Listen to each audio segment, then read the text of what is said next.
তো আমরা যেটা পড়ছিলাম যে ইনফার্টিলিটির কি ডায়াগনোসিস আছে, ফিমেল ইনফার্টিলিটি ডায়াগনোসিস।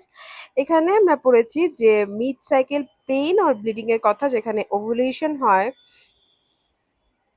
তারপর আমরা বলেছিলাম যে দেখো নর্মাল সাইকেলে কি হয়, নর্মাল সাইকেলে ফলিকল গ্রো করে, তখন গ্র্যানুলোসার সেল থেকে ইস্ট্রোজেন সিক্রেট হয়, এবং ইস্ট্রোজেন কি করে, ইস্ট্রোজেন হচ্ছে রাইজ হতে থাকে যতক্ষণ না সে পিকে চলে যায়। যখন সে হাই পিকে যায় তখন হাই ইস্ট্রোজেন এলএসআরকে ট্রিগার করে, আর এলএসআরকে ট্রিগার করে ফলিকল হচ্ছে গিয়ে রাপচার হয়ে যায়, ওভাম রিলিজ হয়। হ্যাঁ, তো ফলিকল রাপচার হওয়ার সাথে সাথে গ্র্যানুলোসার সেল ডিস্ট্রয় হয়ে যায়, তখন ইস্ট্রোজেন হঠাৎ করে ফল করা শুরু করে। এবং কি হয়, এই যে কর্পাস লুটিয়াম, তো রাপচার ফলিকল থেকে কর্পাস লুটিয়াম ফর্মেশন হয়, এবং কর্পাস লুটিয়াম থেকে কি হয়, প্রোজেস্টেরন সিক্রেট হয়। তো হচ্ছে দ্যাটস ওয়াই প্রোজেস্টেরনটা ডমিনেট করে এই টাইমে, এবং ইস্ট্রোজেন হচ্ছে লোয়ার থাকে। তাহলে ইস্ট্রোজেন ফল কেন হয় ওভুলেশনে? কারণ এই যে রাপচার যে ফলিকল গুলা, যে গ্যানানোসাস ফলিকলে যে গ্যানানোসাস থেকে ইস্ট্রোজেনটা তৈরি হচ্ছিল, সেই সেটা তো রাপচার হয়ে গেছে, তাই না? আম, তাহলে তখন ইস্ট্রোজেনটা কমে যায়।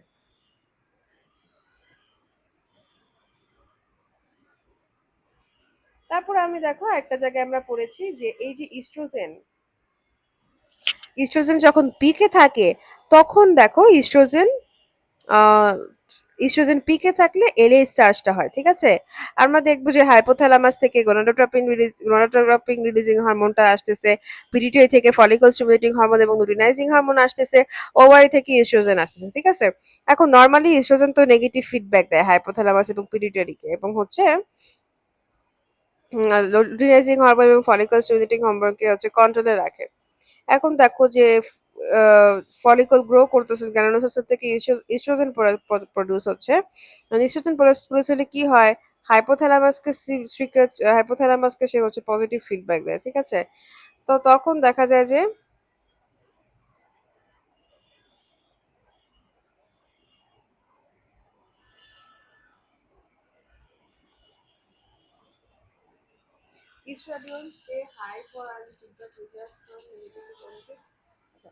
তো এই যে হাইপোথ্যালামাসকে সিক্রেট করে, এবং হাইপোথ্যালামাস থেকে গোনাডোট্রপিন রিলিজিং হরমোন তৈরি হয়, এবং সেখান থেকে আস্তে আস্তে লুটিনাইজিং হরমোন তৈরি হয়। তাহলে ইস্ট্রোজেন থাকলে দেখা যায় যে কি হয়, ওসাইটের ফাইনাল ম্যাচুরেশন হয় আর ফলিকল রাপচার হয়।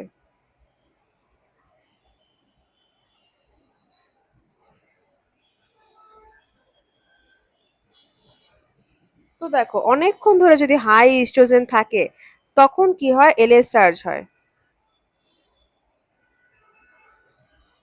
ইস্ট্রোজেন বেশি দিন ধরে অনেক বেশি হলে দেখা যায় যে পিটিটারিকে বলে কম লুটিনাইজিং হরমোন এবং ফলিকল স্টিমুলেটিং হরমোন ছাড়ো। কিন্তু ইস্ট্রোজেনের লেভেল যদি অনেক বেশি বেড়ে যায় দুদিন ধরে, তখন এটা হচ্ছে উল্টা হয়ে যায়, তখন বলে যে এলএইচ বেশি করে ছাড়তে বলে লুটিনাইজিং হরমোন, তখনই হচ্ছে গিয়ে এলএইচ সার্জ হয়। হ্যাঁ, তাহলে ইস্ট্রোজেন পিক হইতে হইতে একদম পিক হয়ে যাওয়ার সময় তখন এলএইচ সার্জ হবে, এবং তখন কি হবে, আমরা দেখব যে এলএইচ সার্জ হবে, এবং তখন কি হবে, যে ফলিকলটা ফেটে যাবে এবং ওভুলেশন হবে। আচ্ছা, তারপর আমরা দেখলাম যেটা পড়তেছিলাম যে মিড সাইকেল ব্লিডিং এর কথা পড়তেছিলাম আমরা, যে এটাও হয় যে মিড সাইকেল ব্লিডিং, এবং একদম হচ্ছে ওভুলেশনের আগে আগে ইস্ট্রোজেন যেহেতু বেড়ে যায়, ইস্ট্রোজেন বেড়ে যাওয়ার কারণে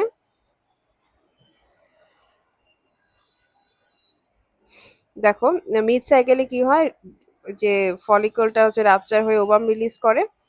তো তখন কি হয়, একটা পেইন হয় এবং ব্লিডিংও হয়, কারণ হচ্ছে ওভুলেশন যে অকার হচ্ছে তার কারণে স্পটিং বা ব্লিডিং হয়। কারণ কি হয়, যে sudden fall in estrogen just before progesterone rise. তো আমরা জানি যে একদম ফলিকল যখন রাপচার হয়ে ওভুলেশন হলো তখন তো ইস্ট্রোজেন কমে যায়, ইস্ট্রোজেন কমে গেলেই তো কিছু পরিমাণে ব্লিডিং হতে পারে, তাই না?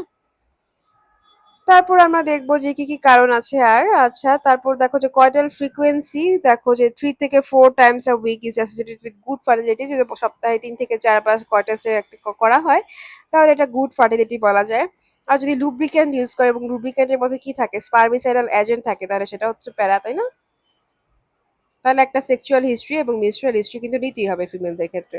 তারপর তার কোনো হচ্ছে হিরসুটিজম, একনি, অবেসিটি, তারপর হচ্ছে পেলভিক ইনফ্লামেটরি ডিজিজ, টিবি, হ্যাঁ, পেরিফেরাল সেপসিস, এগুলার কোনো সমস্যা আছে নাকি, এন্ডোমেট্রিওসিস, ফাইব্রয়েডের কোনো সমস্যা, মানে ওই ফ্যাক্টর গুলো আছে নাকি দেখে নেব।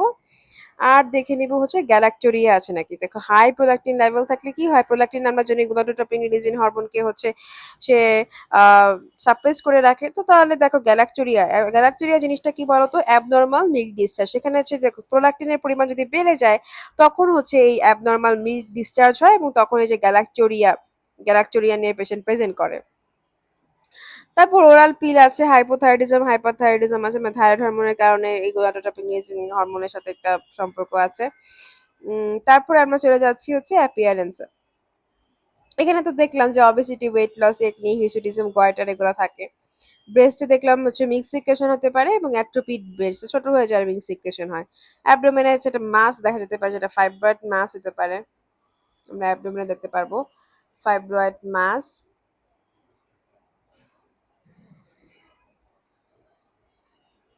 তারপরে হচ্ছে টিউব ওভারিয়ান মাস থাকতে পারে।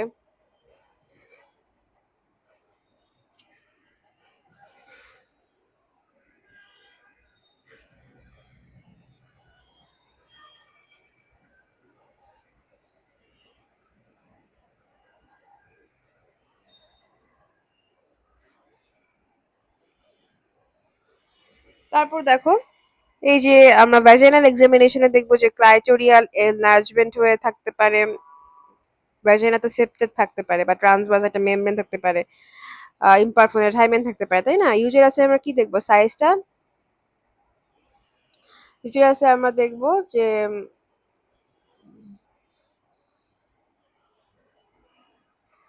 এই যে হাইপোপ্লাস্টিক হতে পারে, নর্মাল এনলার্জ হতে পারে। যদি ফাইব্রয়েড ইউটেরাস হয় তাহলে এনলার্জড হয়ে যাবে ইউটেরাসটা।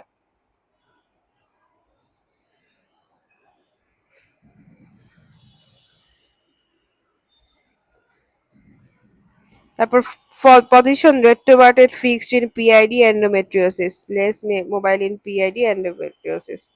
আমরা জানি নর্মাল পজিশন হচ্ছে অ্যান্টিভার্টেড আর অ্যান্টি ফ্লেক্সড। আর এখানে কি হয়, রেট্রোভার্টেড আর রেট্রোভার্টেড হয়ে যেতে পারে এখানে। মানে রেট্রোভার্টেড মানেটা কি, ইউটেরাসটা হচ্ছে ব্যাকওয়ার্ড টিল্ট করে ভ্যাজাইনাতে, মানে পেছন দিকে হচ্ছে ইয়া হয়ে যায়। আহ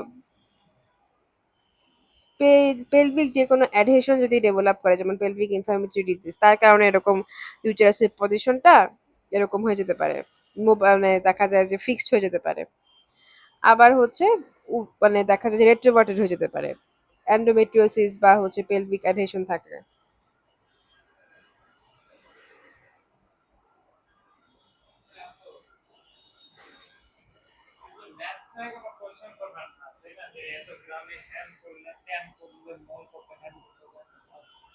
এন্ডোমেট্রিয়াল টিস্যু হচ্ছে আউটসাইড ইউটেরাসে গ্রো করে।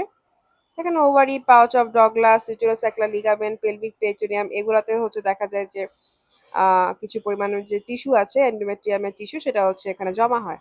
তো প্রত্যেকটা সাইকেলে এই যে দিস ইমপ্ল্যান্টস ব্লিড, হুম, তখন আস্তে আস্তে ইনফ্লামেশন হয়, ফাইব্রোসিস হয়ে পেলভিক অ্যাডহেশন ডেভেলপ করে। তো এই যে দেখো যে এই যে বিভিন্ন জায়গায় জায়গায় আমাদের এন্ডোমেট্রিয়াম টিস্যুটা হচ্ছে বিভিন্ন জায়গায় জায়গায় আছে, বিভিন্ন অ্যাবনর্মাল জায়গায় আছে। এগুলাকে বলা হয়ে থাকে হচ্ছে এগুলাকে আমরা বলতে পারবো যে অ্যাবনর্মাল সাইড, এবং এন্ডোমেট্রিয়াল টিস্যু এগুলাতে গ্রো করে, করার পরে এই একটা অবস্থা ডেভেলপ করে।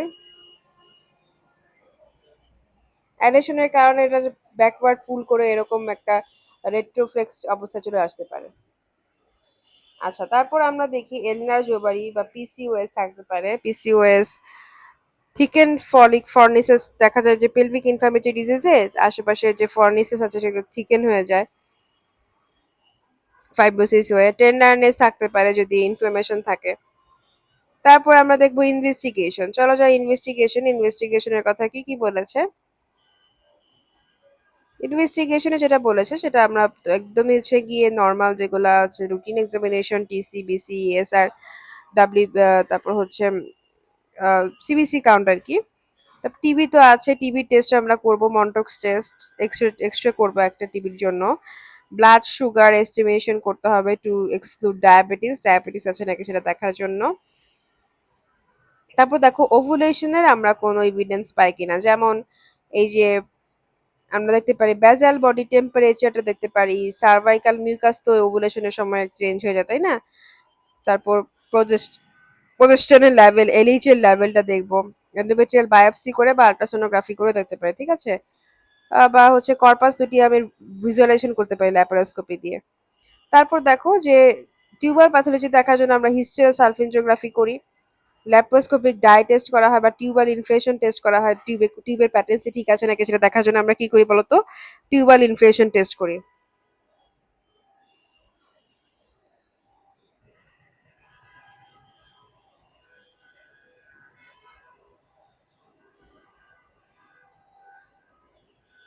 তারপর আমরা চলে যাই ল্যাপারোস্কোপিক ডাই টেস্টে। ল্যাপারোস্কোপিক ডাই টেস্টটা জিনিসটা কি, এখানে হচ্ছে ল্যাপারোস্কোপিক ডাই টেস্টে কি করা হয়, এখানে হচ্ছে a procedure done during diagnostic laparoscopy to check whether the fallopian tube are open or blocked।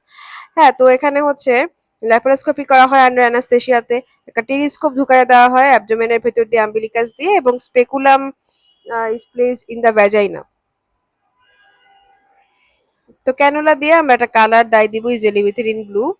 তো ইউটেরাসের ভেতরে ঢুকাবো, তো সার্জন হচ্ছে ভেতরে ল্যাপারোস্কোপ দিয়ে দেখবে যে ফেলোপিয়ান টিউব যদি ওপেন থাকে তাহলে ডাই থেকে হচ্ছে স্পিল আউট হয়ে যাবে। তো ডাইটা হচ্ছে ফিমব্রিয়া দিয়ে বের হয়ে যাবে পেরিটোনিয়াল ক্যাভিটিতে। যে পেরিটোনিয়াল টিউবগুলো ব্লক থাকে তাহলে কোনো ডাই হচ্ছে বের হবে না। তাহলে তাহলে টিউবে কোনো ব্লক আছে নাকি সেটা আমরা দেখতে পারি এই যে ল্যাপারোস্কোপিক ডাই টেস্ট দিয়ে। তারপর ইউটেরাইন প্যাথোলজিও কিন্তু আমরা হিস্টেরোসালফিনজিওগ্রাফি দিয়ে দেখি, এবং হিস্টেরোস্কোপি জাস্ট ইউটেরাসও দেখার জন্য আমরা দেখতে পারি। তারপর আছে দেখো পোস্ট কয়টাল টেস্ট, এগুলা কি টেস্টের মধ্যে পড়বে, এগুলা হচ্ছে সার্ভাইকাল প্যাথোলজির মধ্যে পড়বে, ঠিক আছে? তো পোস্ট কয়টাল টেস্টে আমরা কি দেখবো, এইখানে হচ্ছে গিয়ে পোস্ট কয়টাল টেস্টে হচ্ছে simple test where cervical mucus is examined after intercourse. তো আমরা হচ্ছে ইন্টারকোর্সের পরে সার্ভাইকাল মিউটাসটা টেস্ট করবো এবং এটা কোয়ালিটি দেখবো যে এখানে কোনো স্পার্ম সার্ভাইভ করতেছে কিনা বা এখানে স্পার্ম মুভ করতে পারতেছে কিনা, ঠিক আছে? তাহলে এখানে কি করব যে কাপলকে হচ্ছে ইন্টারকোর্সের জন্য অ্যাডভাইস দিব, এবং 2 থেকে 8 ঘন্টা পরে আমরা হচ্ছে সার্ভাইকাল মিউকাসটা হচ্ছে আনবো। আনার পর মাইক্রোস্কোপের মধ্যে দেখবো যে এখানে হচ্ছে গিয়ে স্ট্রেচিং বা ফার্নিং প্যাটার্ন বা ভিসকোসিটি কেমন, স্পার্ম কাউন্ট আছে নাকি বা মোবিলিটি আছে নাকি, সার্ভাইভাল আছে নাকি স্পার্মের, এগুলা হচ্ছে আমরা এখানে সুন্দর মতো দেখতে পারবো। তাহলে যদি ডেড স্পার্ম থাকে তাহলে হচ্ছে দেখবো যে মিউকাসটা কি হোস্টাইল কিনা, মানে ইনফেকশনের কারণে বা অ্যান্টি স্পার্মে কোনো অ্যান্টিবডি আছে নাকি মিউকাসে, এটা দেখার জন্য। তারপর sperm cervical mucus contact test, এটাও করা যায় যে স্পার্মকে আলাদা করে নিলাম এবং সার্ভাইকাল মিউকাসকে আলাদা করে নিলাম, তারপর এদের মধ্যে যদি কন্টাক্ট টেস্ট আমরা করি তাহলে ইজিলি বুঝতে পারবো যে আচ্ছা এখানে হচ্ছে এই সার্ভাইকাল মিউকাসটা হোস্টেল অবস্থায় আছে এবং এখানে দেখা যায় স্পার্মটা টিকে থাকতে পারতেছে না। ইমিউনোলজিক্যাল টেস্টের মধ্যে আমরা কি করবো, আমরা দেখবো যে অ্যান্টিবডি এগেইনস্ট স্পার্ম আছে কিনা ফিমেলের সেরামে বা ইমিউনোলজিক্যাল টেস্টে। হরমোনাল এসে করে আমরা জাস্ট যে সমস্ত হরমোনগুলো আসে সেগুলো হচ্ছে টেস্ট করব, FSH, LH, prolactin, estrogen, progesterone, testosterone সবগুলা।